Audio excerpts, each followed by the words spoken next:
Atau kalaupun harus meringis, ya meringis yang tanpa merubah wajah ya. Kemudian mencucu, mencucu, berlebihan mencucu pada dhammah. Nah, ini masih menggunakan kaidahnya Syekh At-Tibi, wa kullu madmumin falan yatimma illa bi dhammi syafataini dhamman. Dan dhammah itu tidak akan sempurna kecuali dengan memonyongkan lidah, memonyongkan bibir semonyong-monyongnya. Jadi memang kalau monyong mencucu itu harus maksimal ya, harus maksimal kaidahnya. Ada juga videonya Dr. Ayman Swaid. Metodologinya bagaimana? Sering terjadi kalau kurang sungguh-sungguh monyong, keluarnya seperti oyok. Kolo bihim, kolo khodo, nah, gitu ya. Khudu. Nah, jadi memang harus mencucu maksimal ya. Baik itu pada TPQ maupun LPD, baik pada saat belajar maupun hasil akhir harus mencucu maksimal kalau ini ya, harus diterima. Kemudian yang berikutnya 4, bibir kembali datar di antara dua dhammah atau dua kasrah berturut-turut. Dalam video Dr. Ayman Swaid menjelaskan bahwa agar tidak menyengaja memundurkan bibir pada dua dhammah berturut-turut. Untuk beberapa huruf perlu memundurkan sedikit demi kesempurnaan makhraj. Jadi bukan kesempurnaan harokat, bukan itmamil harokat, tapi memundurkan sedikit demi kesempurnaan makhraj. Dr. Usman Al-Qadri, Dr. Abdul Qadir Al-Usmani ya tepatnya. Beberapa huruf torfiyah perlu mengundurkan sedikit untuk menyempurnakan makhraj, bukan menyempurnakan harokat ya.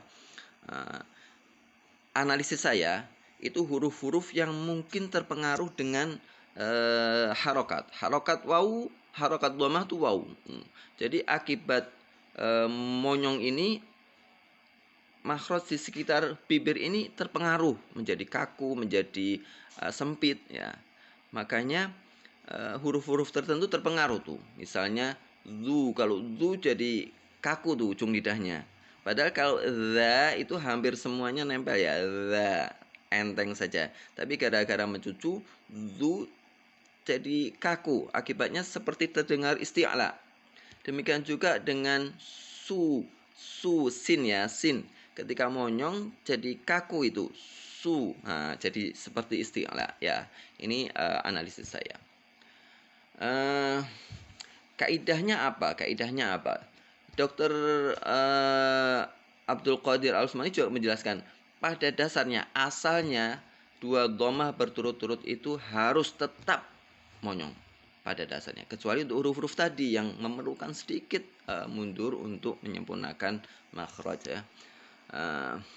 Di sini ada di kitab Taisirur Rahman.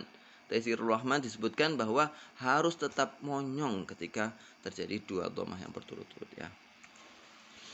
Bibir kembali datar di antara dua dhammah, dua kasrah berturut-turut. Metodologinya bagaimana? Jika tidak diajarkan mundur sedikit, akan sulit membedakan dua huruf yang berbeda. Ya, contohnya zu dan ulu.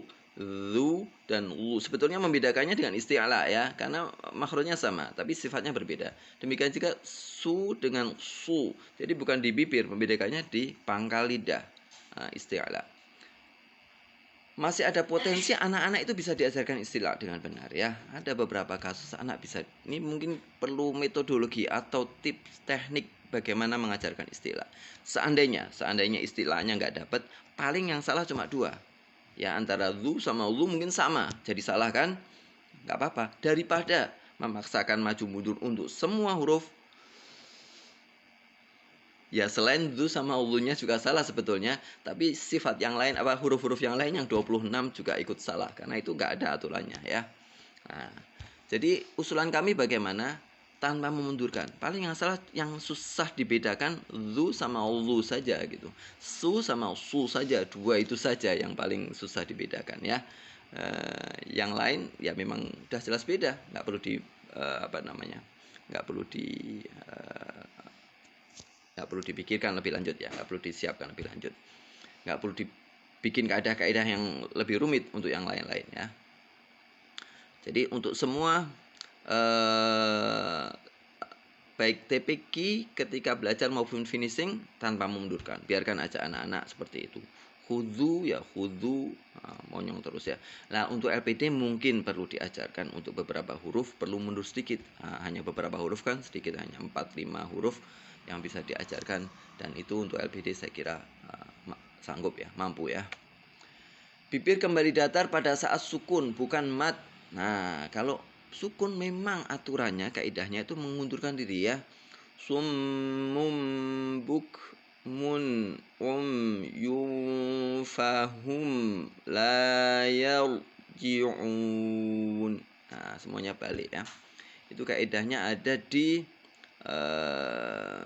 mana ini? Taisir Rahman juga, minal lahn, di antara kesalahan itu tidak adanya dhammah kemudian kembali datar pada kata-kata berikut. Summum, jadi nggak ada kembali datarnya. Sumumbuk, memang salah itu ya. Kaidahnya nggak begitu. Prakteknya bagaimana metodologi? Memundurkan bibir sudah mudah bagi anak-anak. Jadi sudah di M3 sudah terbiasa memundurkan itu. Yang tanpa sukun itu, yang dhammah berturut-turut itu sudah bisa. Nah, ini cuma dengan sukun mestinya bisa ya. Jadi saya kira ini perlu dipertahankan praktek memundurkan untuk yang sukun ya. Makhraj lam, nun ra yang menunjukkan suara tak lazim. Ya, ini ada di Nihayah Qaulil Mufid. Kalau di Jazari memang cukup sederhana. Kalimatnya apa? Adnaha limuntahaha. Ini kembali ke lot. Lot itu kan hafatai lisan idwaliyal adros. Jadi kanan kiri ya, tapi lidah kanan kiri yang bersentuhan dengan atros. Atros itu geraham ya, gusi geraham ya, kanan saja, kiri saja atau duanya. Nah, ini lanjutannya dari baitnya Jazari, adnaha limuntahaha.